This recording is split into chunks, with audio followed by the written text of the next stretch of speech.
Já estamos de volta e agora o nosso assunto é o clima, como deve ficar nesta nova semana que se inicia. Fernando Cabral, pesquisador do SEAGRE, aqui de Rio Verde, conta pra gente.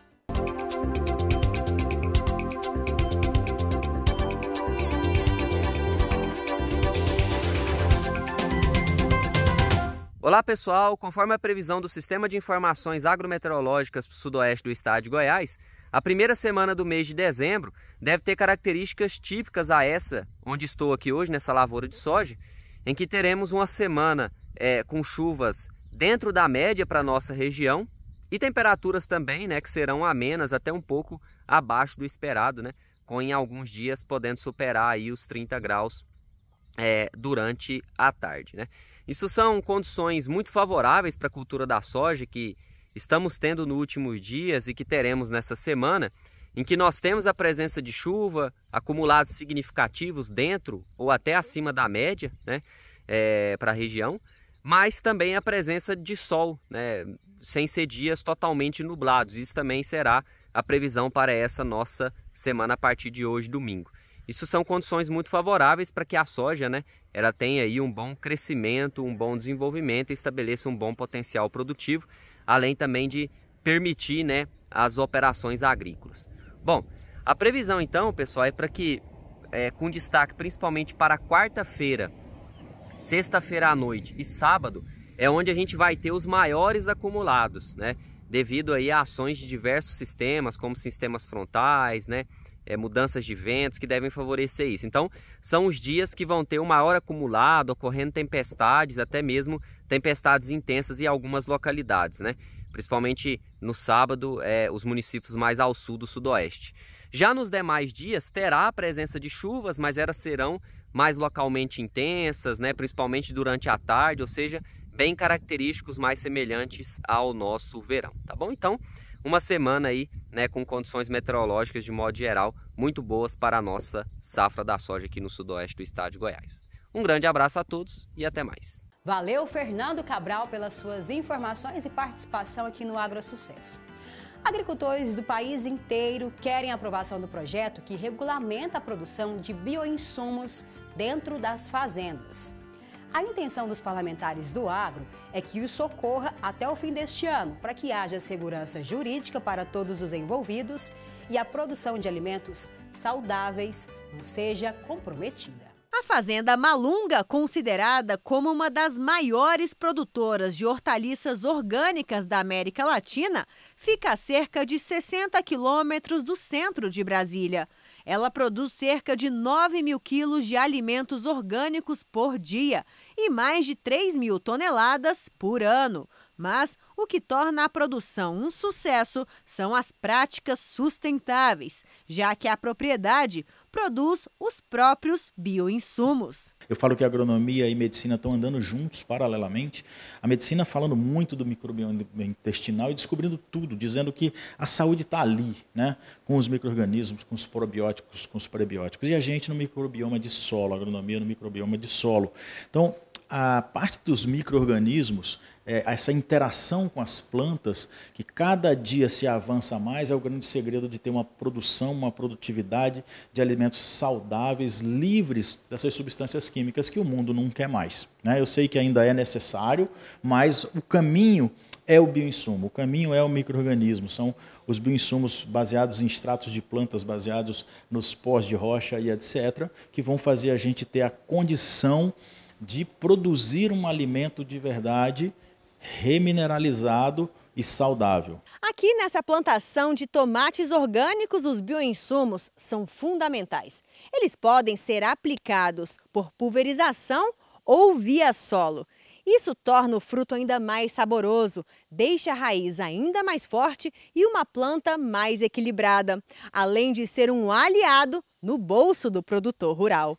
Na Câmara dos Deputados está em tramitação o projeto de lei que estabelece a produção de bioinsumos dentro de estabelecimentos rurais privados para uso próprio. A expectativa dos produtores rurais para a aprovação da proposta é grande. Isso porque caso o projeto não seja sancionado ainda este ano, a partir de 2025, a produção de bioinsumos on-farm será ilegal.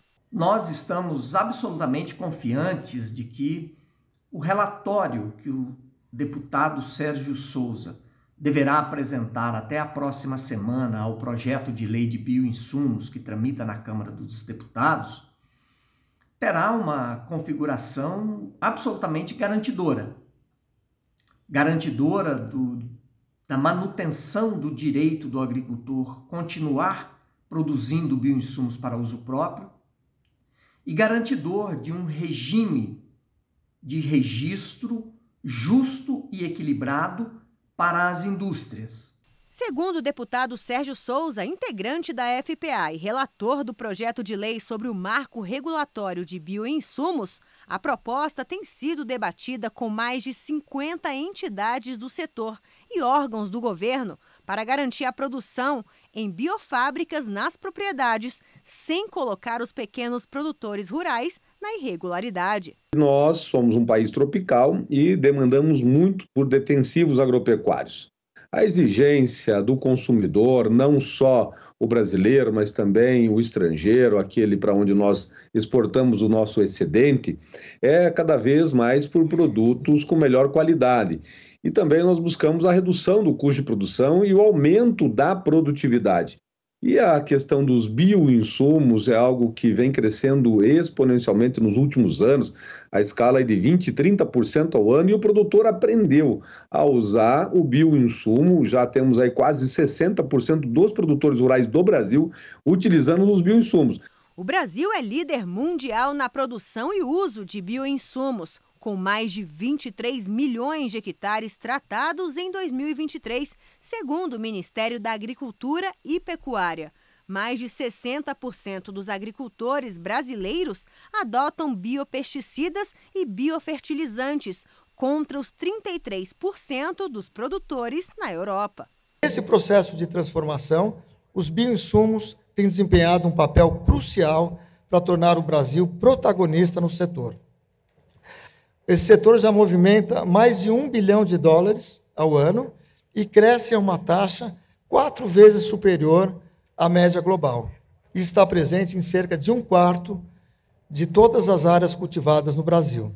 Temos, portanto, um enorme potencial de expansão não só no mercado doméstico, como também para nos tornarmos uma importante plataforma de exportação de bioinsumos para outros países, particularmente aqueles de clima tropical e subtropical. Para o produtor rural, a aprovação do projeto dos bioinsumos é essencial, tanto ao pequeno ao grande produtor. Com os bioinsumos, haverá mais alimentos produzidos sem fertilizantes tóxicos, além de contribuir com a saúde do solo, preservando o meio ambiente. Veja bem esse caminho da sustentabilidade que o agro brasileiro pode mostrar para o mundo inteiro. E por isso a gente faz esse apelo aos parlamentares. Deixa a gente fazer as nossas coisas, deixa o produtor ter sua autonomia. Vamos fazer com que o Brasil seja uma referência mundial na questão de bioinsumos, porque a gente é a locomotiva mundial da produção de alimento seguro. Agora veja o que foi notícia no agronegócio brasileiro, no nosso Giro AgroSucesso. A empresa brasileira de pesquisa agropecuária lançou uma nova cultivar de amora preta voltada para o mercado de consumo in natura, a BRS Terena, que combina alta produtividade, sabor mais doce, baixa acidez e longa conservação pós-colheita. Suas principais características são benéficas principalmente para os agricultores que optarem por seu cultivo, com produção média de 1,2 kg por planta, com picos de produção de até 1,8 kg. A amora preta tem um potencial de lucro líquido em torno de R$30 mil por hectare, é o que aponta a pesquisa. No segundo trimestre deste ano, a inadimplência alcançou 7,4% da população rural que atua como pessoa física no Brasil. É o que mostra o levantamento inédito feito pela Serasa Experience. O índice ficou 0,3 pontos percentuais acima do observado nos 3 primeiros meses deste ano, segundo a empresa, para chegar ao resultado. A Serasa considerou apenas dívidas que venceram por mais de 180 dias. e que foram contraídas em setores que se relacionam às principais atividades do setor produtivo. O contra-ataque brasileiro ao boicote anunciado pela Carrefour na França às carnes do Mercosul chegou ao setor de aves e suínos. Cooperativas e grandes frigoríficos produtores das proteínas suspenderam o fornecimento de carnes para o Carrefour no Brasil, dando sequência ao boicote iniciado pelas empresas de carne bovina. O movimento vem em retaliação a declarações do CEO do Carrefour, Alexandre Bompard, dadas na semana passada quando comunicou a decisão de barrar a compra de carne do Mercosul para unidades da companhia na França. Levantamentos do Centro de Estudos Avançados em Economia Aplicada mostram que os preços médios do trigo no mercado de lotes do Rio Grande do Sul estão entre R$ 1.250 e R$ 1.300 a tonelada, o que vem atraindo compradores de outros estados. No Paraná, por exemplo, os valores do cereal no mercado de lotes operam acima de R$ 1.400 a tonelada. No interior de São Paulo, estão na casa dos R$ 1.500 e na região metropolitana de São Paulo estão na faixa de R$ 1.650 a tonelada. Hoje você vai ver a primeira reportagem da série O Imposto no Prato, sobre a reforma tributária que já foi aprovada no Congresso Nacional no ano passado e neste ano está sendo regulamentada pelos parlamentares. Gente, o agronegócio tem um papel importante nas mudanças no sistema de cobrança dos impostos. O repórter Sebastião Garcia mostra agora pra gente como a reforma vai impactar no preço do alimento que chega até a sua mesa.